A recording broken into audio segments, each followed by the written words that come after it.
ये तस्वीरें बांग्लादेश की राजधानी ढाका की हैं। तारीख 20 जुलाई थी। दोपहर के करीब 1:15 बजे का समय था जब बांग्लादेश एयरफोर्स का ट्रेनिंग विमान F-7 BGI milestone school and college की बिल्डिंग से टकरा गया। एक जोरदार धमाका हुआ और चारों तरफ धुएं का गुबार उठने लगा। स्कूल के बाहर पेरेंट्स अपने बच्चों का इंतजार करते रहे और अंदर खून से लथपथ बच्चे मदद के लिए भागते नजर आए। तस्वीरें इतनी विभत्स हैं कि कैमरे पर दिखाई नहीं जा सकती। हादसे में अब तक 20 लोगों की मौत हो चुकी है। करीब 171 लोग घायल हैं। इस आंकड़े में अधिकतर संख्या स्कूल के बच्चों की है। स्कूल के 2 स्टूडेंट्स ने बांग्लादेशी मीडिया संस्थान ढाका ट्रिब्यून से बात की। क्लास 9 में पढ़ने वाले फहीम हसन और अबीर ने बताया, हमारा ब्रेक दोपहर 1 बजे होना था। हम आमतौर पर 10 मिनट बाद निकलते हैं। जैसे ही बाहर आए, ऊपर एक विमान से धुआं निकलते देखा। कुछ ही पल बाद वो हमारे स्कूल की बिल्डिंग पर गिर पड़ा। हमने एक जोरदार धमाका सुना। इसके बाद अफरा तफरी मच गई। धुआं, चीखें और लाशें, जिनमें से कई इतनी ज्यादा जली हुई थी कि पहचान से परे थी।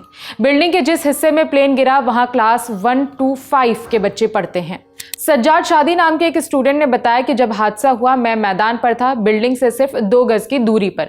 प्राइमरी क्लास खत्म होने में 10 मिनट बाकी थे। विमान पहली मंजिल के बाईं ओर सीढ़ियों के पास से दुर्घटनाग्रस्त हुआ और दूसरी तरफ निकल गया।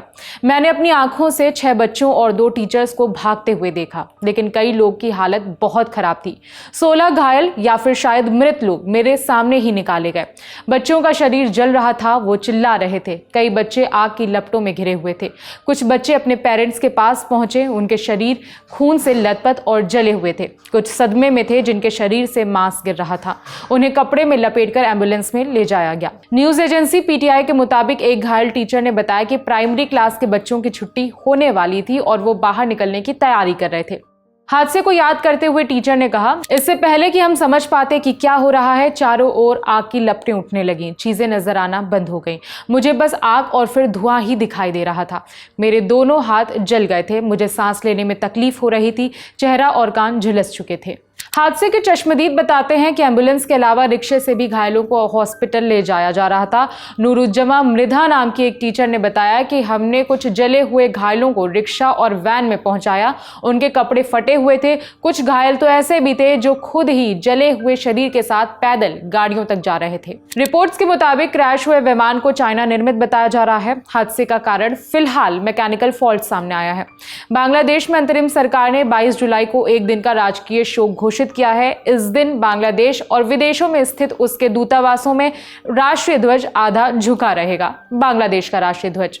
इस हादसे में भारत के प्रधानमंत्री नरेंद्र मोदी ने भी शोक जताया है। एक्स पर उन्होंने लिखा, हादसे से अत्यंत स्तब्ध और दुखी हूं। हमारी संवेदनाएं शोक संतप्त परिवार के साथ हैं। घायलों के शीघ्र स्वस्थ होने की प्रार्थना करते हैं। भारत बांग्लादेश के साथ एकजुटता में खड़ा है और हर संभव सहायता और सहयोग देने के लिए तत्पर है। बता दें कि इस हादसे में अब तक 20 लोगों की मौत हो चुकी है। इस खबर में फिलहाल इतना ही। मेरा नाम है विभावरी। देखते रहिए दी लेलन टॉप।